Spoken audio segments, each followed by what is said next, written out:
This really is the beginning of a new era, and I think beginning is an important part of that sentence. This is the first time I think that, in a long time that Bungie has stood kind of on its own.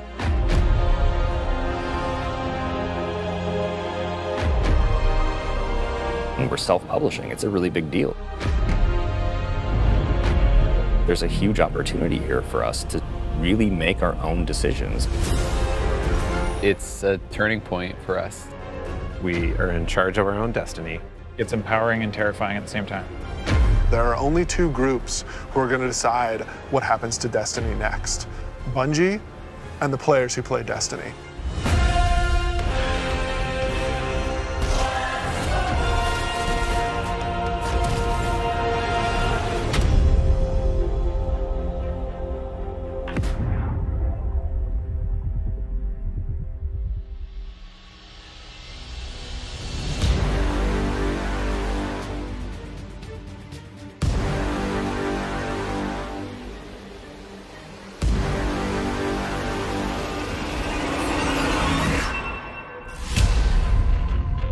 So at its core, Shadowkeep is about returning to the moon. We haven't been to the moon in a while, since Destiny 1, and a lot's changed.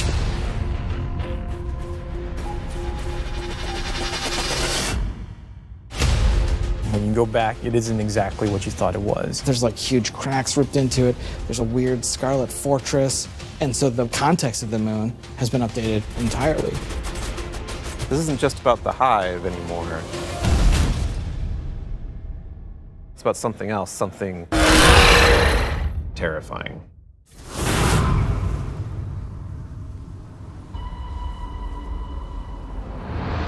The moon this time around is something really scary that is playing on your fear in a way that hasn't happened before. Before it was, oh, it's a big giant thing and it's scary, but now there's actual, like, some psychological elements to that. How long has it sat in silence, watching us?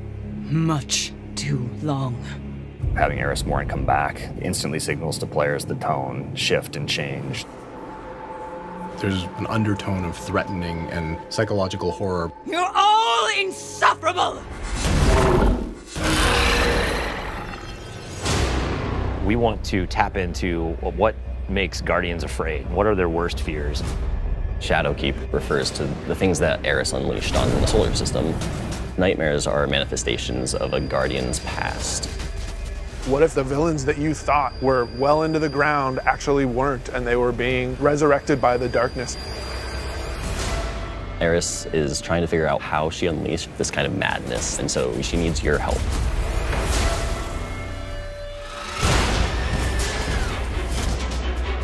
You can't just kill them and make them go away.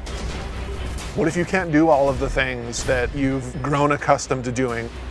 Being unable to achieve what you're trying to achieve, no matter how hard you try. Players, they think we can deal with this. We killed Crota, like we killed Oryx. Like, no big deal, right? Well, you're going to get there and you discover it's a bigger deal than you even thought it could be. The darkness is actually a lot closer than you realized. Now you know my suffering.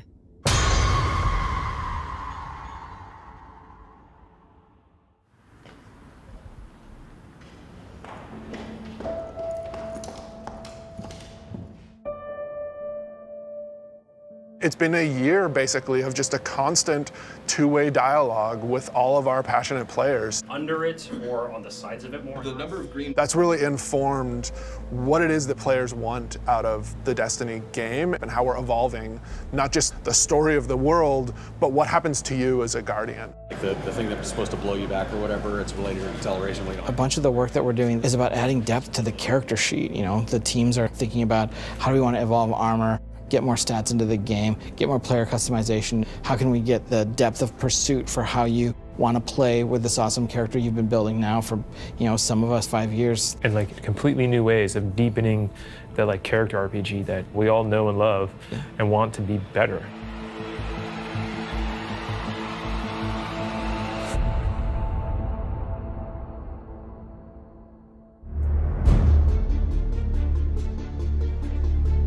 In Shadowkeep, we are fundamentally evolving the systems and moving the world forward. You want to bring some of that sci-fi element back to it, where it's like some like panels or something. We've been dancing this line between like, are we RPG enough? Are we not RPG enough? And now we're like, you know what? Screw it. Let's just go all in and just say like, hey, let's give players what they want. Allow them to kind of like customize the players and their habits and their game modes and all that stuff as much as they want to. So in Shadowkeep, what we're doing is changing the way that armor, perks, and mods work pretty significantly. Right now in the game, if you have an armor set that you like the look of, but you have another armor set that you like the way it plays, you're probably going to pick the one that you like the way it plays. Armor 2.0 is focused on allowing you to take the mods that you've unlocked and apply them to any given piece of armor. When I move my cursor over one of these mod sockets, it immediately shows me all of the mods that are available to me. Personally, I'm excited about the artifact. Players just get to kind of like fidget with these knobs and switches and do all the things that they want to do. When you get to this last tier, each of these perks gets relatively close to what an exotic might feel like. That's going to be a lot of fun. It's going to be a lot of fun.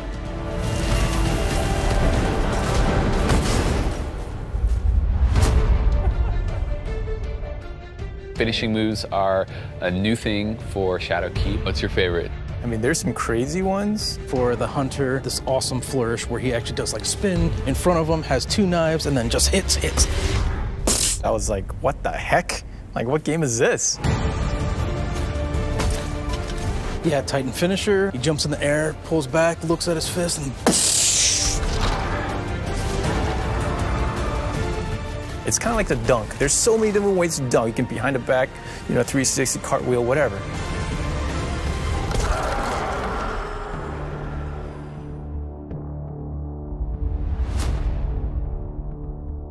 We're in the playtest lab every day, trying to figure out what's good for the game, what do people want, what have they been asking for, trying new ideas. So I want to try, I added radar hiding. Let me know how it feels to get shot by the heavy bow. I am working on an exotic heavy bow, and I'm just working on figuring out some knockback, trying to see how big this, okay, that's probably too much, but you get the idea. This is an exotic trace rifle. Fire it on an enemy and it creates a big old crit spot. Here's a hand cannon that Victor's working on. It fires special ammo, and it's a little bit like a one-handed sniper. Like, it's actually our only hand cannon with a scope on it. Right now, it kind of lights you on fire if you keep firing it too much. We'll see. Some people like it, some people are kind of but we'll hammer it all out. All right, it's time. It's about to get loud in here. 1v1. 1v1 on the board. Oh! One of the things we really want to focus on, especially with Season 8 and the start of Shadowkeep, is a renewed focus on PvP. You're all on the other team. We're updating labs to include some much-loved game types from the past. We're also redoing a bunch of the playlists and how they work. But the really important thing for players to know is this is just the beginning. This is us building the foundation of what we're doing with the Crucible going forward.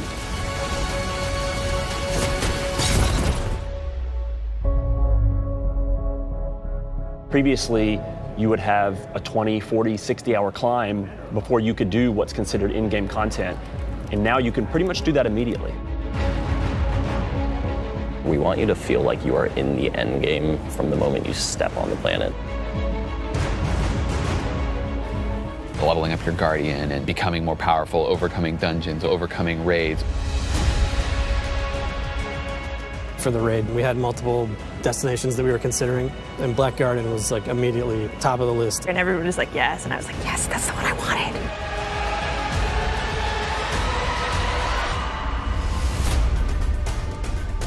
With Forsaken, we started finding more ways for players to customize and personalize their character and differentiate themselves. Shadowkeep's going to push even further in that direction. The word, which is really guiding us in a bunch of ways, is depth. It's about experiential depth. When we look at how we're thinking about the next 3-5 years, it's really important to us. It's cool to have a game that you can invest in with your friends, tweak your monster killing machine and make it 2% better every weekend, doing different things and figuring out how to craft this perfect build that you feel like is your own. Like, that is cool. There's nothing nerdy about it. We're like happy to own that. We're gonna stand on that corner.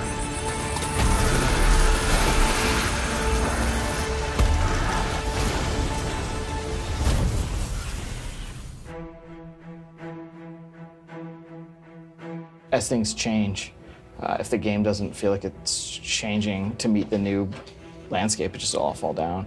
You know, part of our DNA is finding different ways to bring people together. We needed a way to crush the barriers between friends.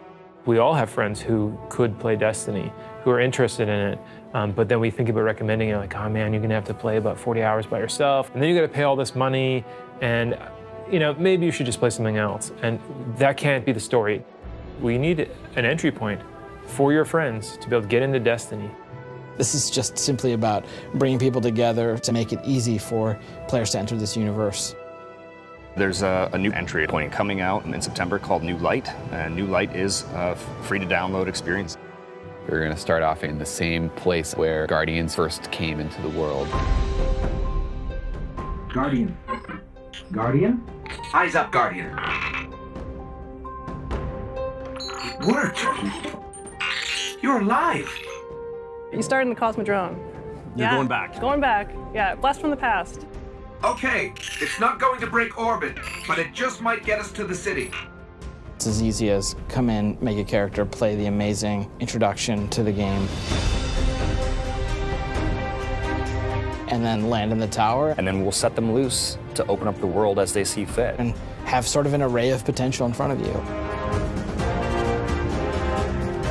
You can just start playing the game and get into some of the same activities that your friends might be playing. The campaigns from D to Year 1, the Red War, Curse of Osiris, Warmind. Every world we have will be available for them to explore and to free roam and to do bounties on. Every cooperative strike, whether they're playing with friends or matchmaking, every competitive multiplayer map. The D2 Year 1 raids like Leviathan. Full access to Gambit, the hybrid mode that we have. All these things are available to them for nothing.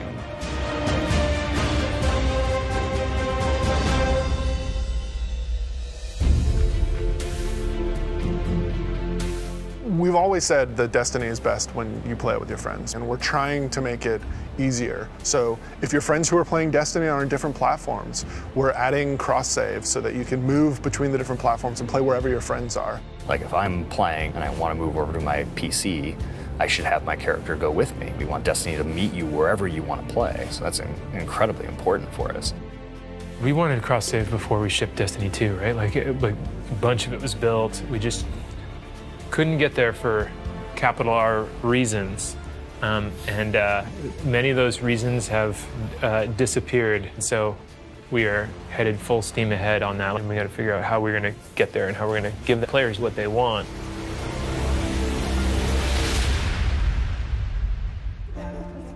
As culture as we can get. Thanks, buddy. Our original vision for Destiny was a world that would evolve and change.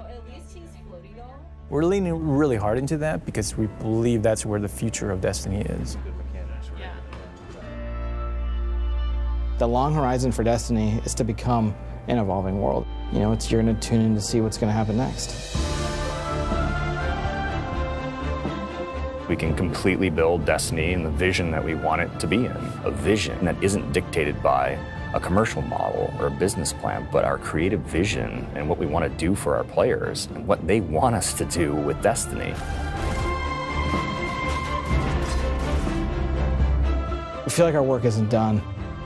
We have a series of missions that we need to finish before I think we have Destiny in the place that it needs to be, and we're back to, I guess, finish the fight, so to speak.